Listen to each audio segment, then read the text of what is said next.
खालिद भट्ट साहब was amazing, he was. अब फैसल भी मेरे साथ देख रहे थे, इतनी तारीफ़ें वो करें मैं करूँ, कह रही उनकी डायलॉग डिलीवरी, हर लफ्ज़ की जो अदायगी है वो इतनी खूबसूरत है और इट्स इनक्रेडिबल। और उनका हमने कमज़ोर भी देखा, बाप की एक बहुत ही कमज़ोर हारी हुई साइड, वो एक्शंस, वो इमोशंस, और फिर उसकी जुल्म की इंतहा जब वो बदला लेता है। मेरे लिए मैंने वो सीन देखा जो मैं शायद सारी ज़िंदगी ना भुला सकूं। वो दस्तगीर को जिस तरह मारा, जिस तरह खड़ा करके, और एक आदमी है जिसका, वो तो बाद में मेरी सांस रुक गई जब उन्होंने आखिर में दिखाया, डायरेक्टर ने वेरी स्मार्टली, कि उसके तो हाथ भी नहीं थे, उसके तो हाथ भी उन्होंने काट दिए थे। एक बंदा जिसके हाथ काट दिए, सर फाड़ दिया, वो खड़ा है, अभी भी जान है उसमें, अभी भी उसको गोलियां मारनी है। और कितना स्ट्रॉन्ग कोई मर्द होगा इसमें, वैसे बड़े स्ट्रॉन्ग आदमी दिखाए हैं, इमोशनल एंड फिजिकल। ऐसे लोग जो मौत से डरते ही नहीं है, वो एंड तक नहीं डरा, एंड तक उसने आंखों में देखा है सामने। दस्तगीर, मैं इसको कहूँगी, मुझे अखाड़ा में इसका दस्तगीर नाम याद है, he is a phenomenal actor. और खालिद भट्ट साहब और दस्तगीर मेरे लिए विनर्स हैं इन एपिसोड। तो ट्विस्ट कैसा लगा आपको जब जमदा बादल को बुलाती है फिर बादल को पकड़वा देती है? वो मुझे एक चीज़, मेरे लिए कंफ्यूजन है शदीद, मुझे नहीं समझ आई कि उसने कैसे पकड़वाया।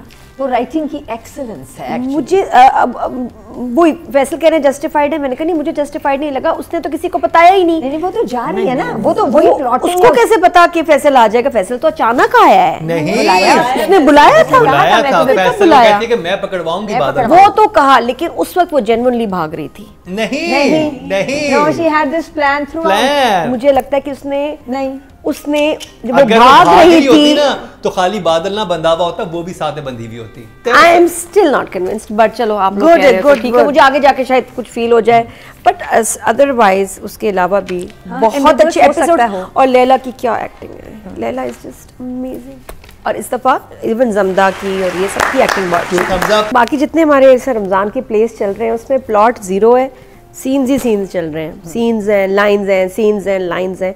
खई में plot is leading, plot and sequence and situations, lines उसको सपोर्ट कर रहे हैं। कितना कमाल काम है ये, बहुत मास्टर राइटर ही कोई कर सकता है कि जो प्लॉट को लेके ऐसे चल रहा है कि ना भी लाइन्स हो ना, तब भी हम ऐसे पागल बैठे हैं, म्यूट कर दो इसको, तब भी ऐसे आपको हालत बुरी हो जाए। इतनी स्ट्रॉन्ग सिचुएशंस एंड प्लॉट्स हैं। तो he is doing an amazing job.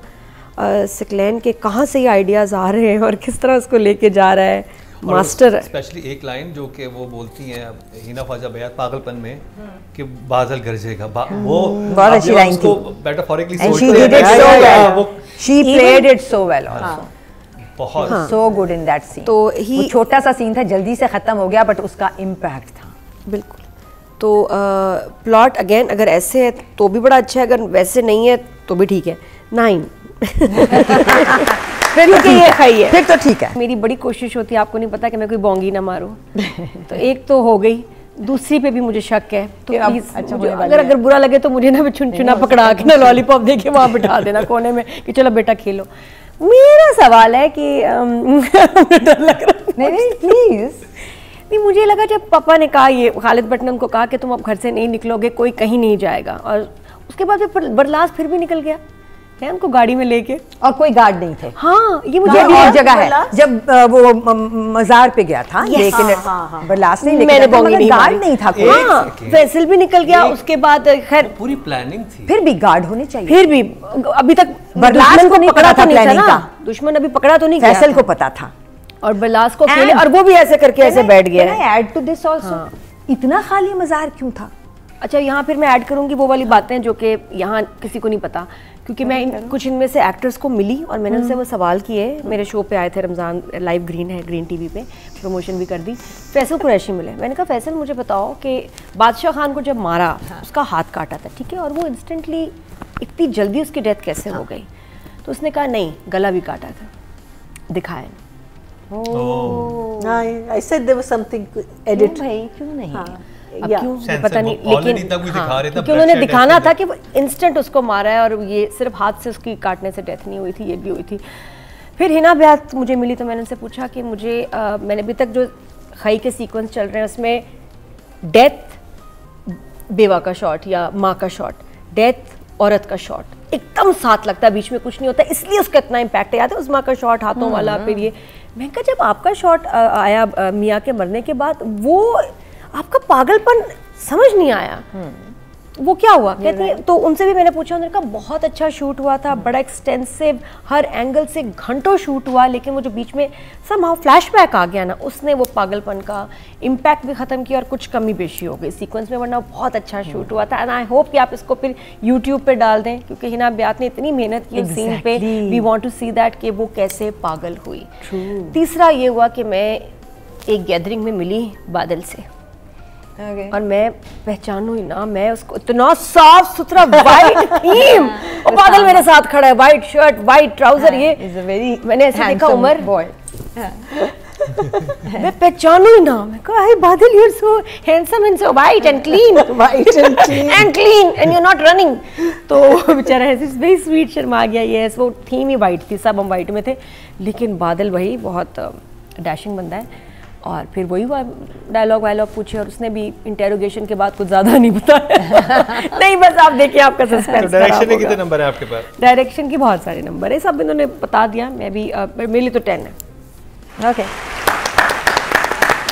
ज़मदा का काम था, और वो होता है कभी कभी एक ऐसा सीन आ जाता है जिसमें आप बस सबको खा जाते हो, और दुर्रे फिशा का सीन जहाँ वो उसका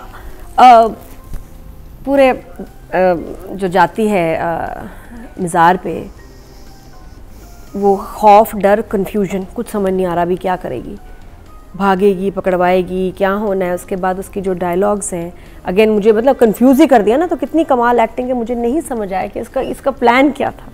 और उसके बाद उसका हाथ पकड़ना और छोड़ देना, और उससे भी कमाल उसकी परफॉर्मेंस है जब ये फैसल के सामने इतनी प्यारी बीवी बनी हुई है ना, कि आप मेरे शौहर हैं, और आपको देखो, मुझे आपको मेरे पे ट्रस्ट ही नहीं है, आपने रिश्ता ख़राब कर दिया। ये उधर बड़ी मास्टरी थी और जब गन यूं करती है, हाँ, गन उसको दे मार दे मुझे, मैं आपको पकड़वाऊंगी।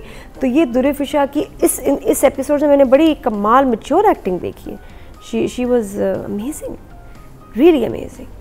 तो खुल के 9, इस टीम को तो सब 9 से कम नहीं। ना दिया फैसल को 10 से कम कैसे दे सकते हैं? हो ही नहीं सकता, जितने कमाल से, और डायलेक्ट में भी इतना बैलेंस रखा है कि समझ आ जाए जिसको नहीं, जो होता है कभी कभी आप बहुत पक्का एक्सेंट डायलेक्ट से बोलते हैं तो वो पंजाबी को समझ नहीं आएगी, किसी उर्दू स्पीकिंग को समझ नहीं आएगी, सबको समझ आ रहा है बड़े बैलेंस के साथ। अच्छा है कि हाँ, 1-2 मिनट में ज़रूर बात करूँगी। जब मैं दुबई में शोज़ करती थी, मेरे पास बड़े बड़े सेलिब्रिटीज़ आते थे, मैं उनको नाम चीज़ वैसे जानती होती थी, मुझे ये नहीं पता होता था कि इनका ड्रामा कौन सा इस वक्त चल रहा है। तो कभी ड्रामों की बात हुई नहीं, कैरेक्टर्स की बात हुई नहीं, हाँ जी आपका ड्रामा बड़ा अच्छा चल रहा है, कैसा लग रहा है, क्या, ये वो जनरल बातें। और अभी जब मैंने शो किया for the first time in my life, मेरे पास जो एक्टर बैठा होता था, मेरे मुंह पे उसकी लाइंस होती थी, उसके सीन्स होते थे, and they would connect with me on a different level. इतनी खुशी, इतना प्राइड फील होता था, क्योंकि है ही नहीं, कहाँ एंकर्स को पता होता है कि भाई आपके होस्ट को आपकी लाइनें, सीन सब पता। और यहाँ जो, तो I want to say thank you to 24 news, I want to say thank you to you, कि जिस तरह अब मैं अपने गेस्ट से, सेलिब्रिटी से कनेक्ट की हूँ ना, मेरा ऐसे खुल गया आसमान जो है ना, मतलब और बड़ा हो गया। काम भी तो करना पड़ता है, इतना कुछ देखना पड़ता है। कसम, मैं उनकी लाइनें बोल रही होती हूँ, कैरेक्टर्स बोल रही होती हैं, और उससे वो जब आते हैं ना, वो इतने खुश होते हैं, इतने खुश होते हैं कि मैं बता नहीं सकती कि होस्ट को हमारा काम देख रही है, उसको पता है हमारे कपड़े, लाइन, सिचुएशंस, ये वो सब। आई रिमेंबर देयर लाइन्स, ऐसे किसी होस्ट को नहीं इतना पता होता, और सबका। तो this is definitely help me so much in my craft, and thank you to my जजेस ऑल्सो, क्योंकि जो मुझे नई चीज़ें समझ आ रही होती है, वो ये उसका टेक्निकल पर्सपेक्टिव, और ये मुझे लगता है मुझे इस शो ने PhD करा दिया। Really thank you so much to 24 news and Mukarram and my Marina ji and my Rubina ji, और किसी अगर कहा इनको मैं छोड़ूंगी नहीं, बता रही हूँ मैं, खबरदार। नंबर किसके? फैसल कुरैशी। फैसल के तो 10 दे दिए, हमारे भी 10।